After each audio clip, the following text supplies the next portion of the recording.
Good morning. So today we're going to talk about the rounding exercise. This is number 4 from the assignment Seasons.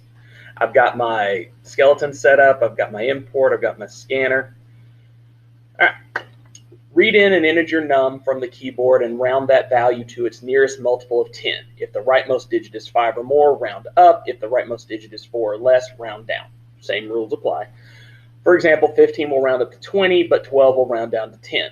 Print the rounded version of the number entered by the user to the screen.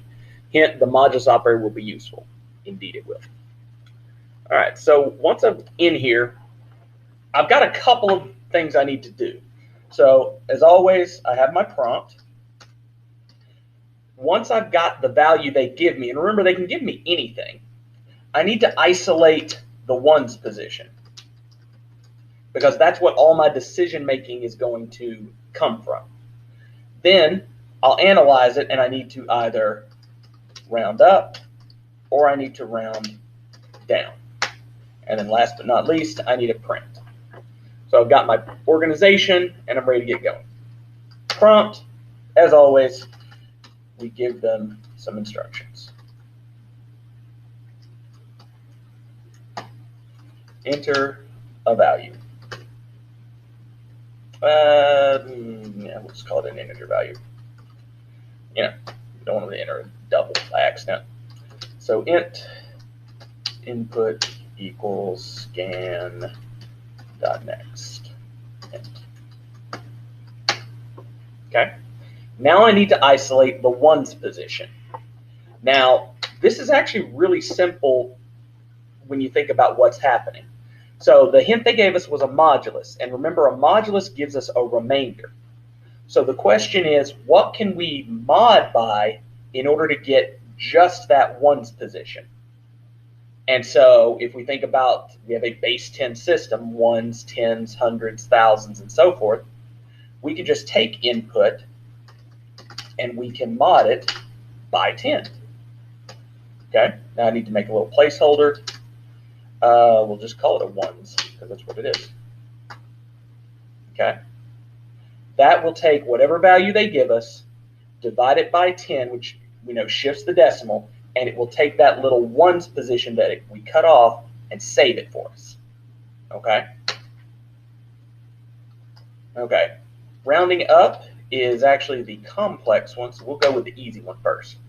So I need a test if ones is less than 5, you know, normal rounding rules. Then I take input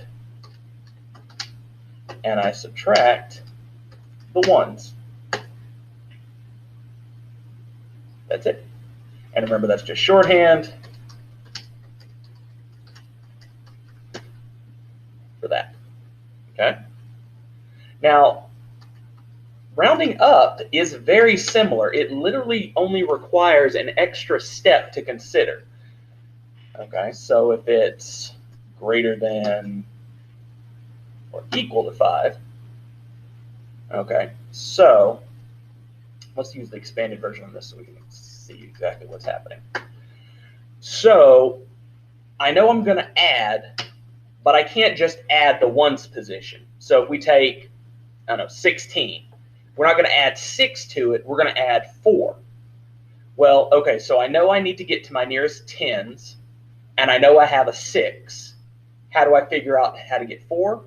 Well, I just subtract them. So I take the 10 that I know I'm looking for, and I subtract the ones that I have. Okay, this is called a tens complement. Okay, complement's a very frequently used math term. Okay, input is input. Oh, I know it's never used. That's fine. That's just a warning. We're good. Okay, so I take the value that I have, subtract 10 from it. That gives me its complement, and that's what I add back to my original number, which takes it up to the nearest 10. Okay, and then the print statement is just that.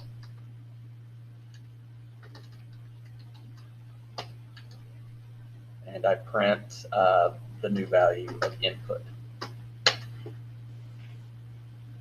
Okay, give it a shot.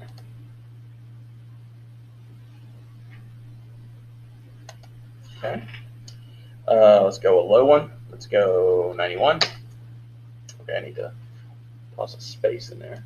Forgot about that. Yeah, make sure it doesn't run together like that. But rounding down worked well. Good. Now let's do a round up. Let's go a crazy number. There you go. Hey, and it works. Okay. That mod 10 will take whatever is in the ones column. Doesn't matter if it's a 1-digit number or a 10-digit number. So just enjoy it, and that's it. Thank you. Hey guys, I'm tacking this on to the end because after I was reviewing, I realized I missed a few things. So I've got another version of the code printed up. Since things are either round up or round down, there is no other option. I did want to include at least one version where you could just do an if-else statement.